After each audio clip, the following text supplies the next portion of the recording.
Good waste management simply refers to it's a bit more reactive. So like today in the store, what we do is we look at what are the waste that we generate. And then we look, based on the fraction, we go out and look for solution. We go out and we see that, if I have cooking oil, what's the best way to deal with cooking oil? What's the most sustainable and responsible way to do it? So it's very reactive. You don't plan for it. Whereas if you really think about circular economy, you've already have it right from the start. You think about, so give an example. For example, our modular sofa. We've already thought that when we design, it's modular. And if you really need a three-seater today, tomorrow you buy a bigger house. You just wanted to add another seater, you add on.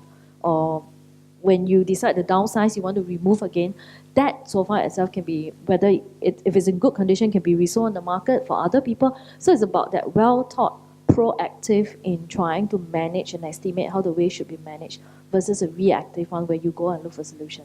And I think that makes a big difference because you plan in advance.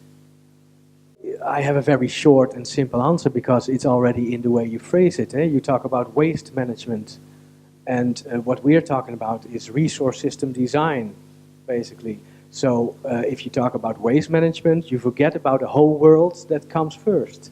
Then we are repeating a bit, but you see in all the discussions, as we also have in Europe, that's not specific for Singapore, that we mix two discussions, and that is one, how do we change the linear economy in such a way that it gives less waste or less damage to the environment, which on itself is good, of course, but that is still modifying the present system.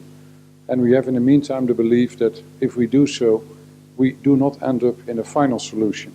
So the real discussion that we have to do is how to build a circular economy with no output, with no waste.